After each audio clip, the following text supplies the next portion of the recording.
एसटीतून खाली उतरली. नवरा म्हणला कुठे गेलतीस का? ती म्हणली माहित नाही का होतं मला. किती दिवस झाले म्हणली आपल्या लग्नाला, मुलबाळ होत नाही, संतती होत नाही. ते म्हणला ते मला माहित आहे, तू कुठे गेलतीस? मी गेलती म्हणली आता वैद्याकड, मांत्रिकाकड. ते म्हणला काय म्हणलं ते वैद? ते वैद म्हणला बाई 100% तुम्हाला मुलगा होईल, पण त्याच्यासाठी तुमची सासू मरणं अत्यंत गरजेचं आहे. सासू गेली की मुलगा होतो. ती म्हणली काय करायचं आता तुम्ही ठरवा. ते म्हणला वेडीस का? म्हणला मुलगा पाहिजे. म्हणला आज नऊ जाय म्हातारी मरणार आहे. म्हणला जाय घरला काहीतरी निर्णय घेतो. कडक हिवाळ्याचे दिवस होते, थंडीचे दिवस होते. हे दुसऱ्या दिवशी याच्या बायकोला न सांगता सासरवाडीला गेला आणि त्याची सासू घरी घेऊन आली. शिवून येऊ माझी आई कशाला आणली? ते म्हणला वेडीस का तू? त्याच्याला माझी आई मारून टाकायची. तुला मुलगा होणार आहे, मग तुझं बाळांपण करायला, लेकराची सोय करायला कोण ना कोणतरी बाई माणूस पाहिजे ना, म्हणून तर सासूबाईला घेऊन आलो. ती म्हणली बाई बाई बाई बाई काय नवरा आहे म्हणली माझा. माझा नवरा म्हणजे महादेवाच्या पुढचाच. काय ध्यानात आलं का? महादेवाच्या पुढी नंदी बैल असते, ध्यानात ठुपका जरासा. काय नवरा. 2-3 दिवस झाले दोन्ही म्हातारे आपलं झोपायच्या पांघरून घेऊन फुडफुड. हे दुपारच्या पर्यंत एके दिवशी आईपाशी गेला विखे पाटील. आईपाशी गेला आणि आईला म्हणला आई रात्री तू कुठं झोपतीस का? ती म्हणली अरे बाबा मी अलीकडून झोपते आणि तुझी सासूबाई पलीकडून झोपते. ते म्हणला मग आजच्या दिवशी एक काम कर, तिला अलीकडून झोपवून तू पलीकडून झोप. ती म्हणली का रे बा? नाही म्हणलं आजच्या दिवस आई.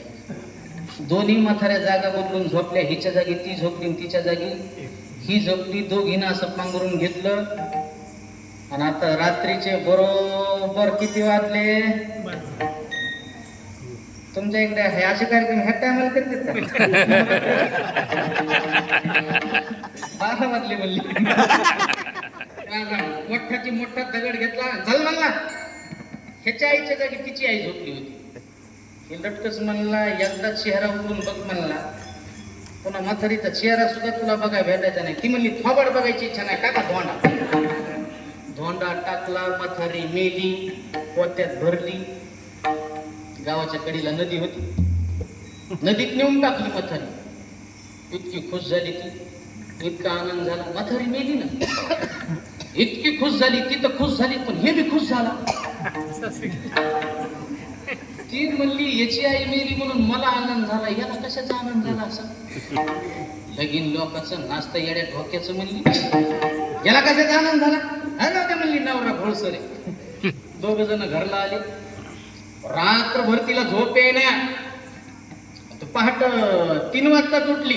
संत 3 वाजता तुटली. तिनं अशी रवी लावली आणि रवी लावता लावता गाणं म्हणू लागली. घुसडण घुसडण लावते रवी, सासूबाई गेल्या पाण्यात.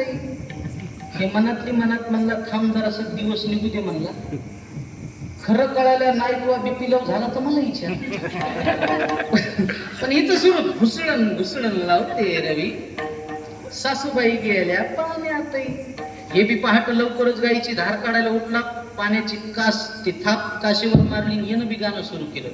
दुदम दुदम दुखतो काय पाण्यात गेली तू ही माय, घरात झोपली पाट्याची माय, विश्वास नसल तर जाऊन पाय. अमिताच्या घाते मानिता संकोच, सुख दुःख दोष अंगालागे, सुख दुःख दोष अंगालागे. अमिताच्या घाते मानिता संकोच, सुख दुःख दोष अंगालागे, सुख दुःख दोष